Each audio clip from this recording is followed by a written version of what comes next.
Hello दोस्तों, अस्सलाम वालेकुम। कैसे हैं आप सब? उम्मीद करती हूँ आप सब बहुत अच्छे होंगे। तो आइए जानते हैं एक ऐसे तारीखी बदवक्त इंसान के बारे में जिसने हमारे प्यारे नबी जनाब मोहम्मद सल्लल्लाहु अलैहि वसल्लम को कत्ल करने का इरादा किया था। तो देखिए कि उसका हश्र क्या हुआ, और उसका हश्र नश्र इतना बुरा हुआ जो हमारे प्यारे नबी के बारे में गलत बोलेगा या गलत सोचेगा उसका हमेशा यही अंजाम होगा। ये देखते हैं इस वीडियो में।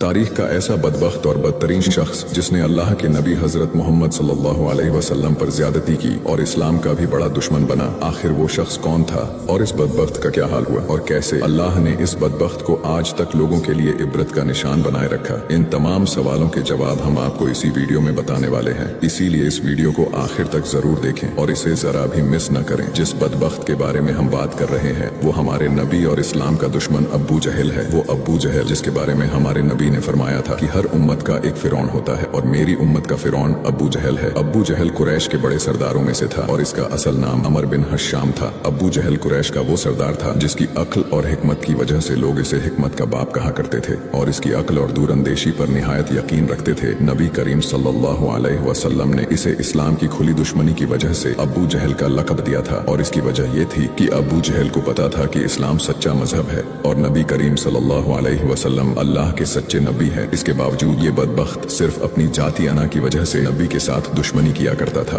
अबू जहल ने अपने दोस्तों के पास कई मर्तबा इस बात का जिक्र किया था कि मैं जानता हूँ कि मोहम्मद सच्चे हैं और मैं ये भी जानता हूँ कि वो जो दीन लेकर आए हैं वो सच्चा दीन है और मैं ये भी जानता हूँ कि अल्लाह एक है और ये बुत किसी को फायदा नहीं पहुँचा सकते, लेकिन मैं ये बर्दाश्त नहीं कर सकता कि अब्दुल मुत्तलिब के खानदान में से कोई नबी होने का दावा करे और मैं उसे कबूल करके उसकी गुलामी करूँ। अबू जहल ही वो बदबख्त शख्स था जिसने हिजरत के मौके पर नबी सल्लल्लाहु अलैहि वसल्लम को माज़अल्लाह कत्ल का मंसूबा बनाया था। यही वो शख्स था जिसकी वजह से कुरैश इतने घिनौने जुर्म पर इकट्ठा हो गए थे। अबू जहल इस्लाम कबूल करने वाले लोगों को तरह तरह की सजाएं दिया करता था, लेकिन इस्लाम में तकरीबन हर बड़े खानदान के लोग शामिल हो चुके थे और अपने ही लोगों पर हमला करना कुरैश की गैरत गवारा नहीं कर रही थी। तभी गजवाए बद्र का मौका आया और बद्र की जंग के दौरान ही अबू जहल को मौत की नींद सुला दिया गया।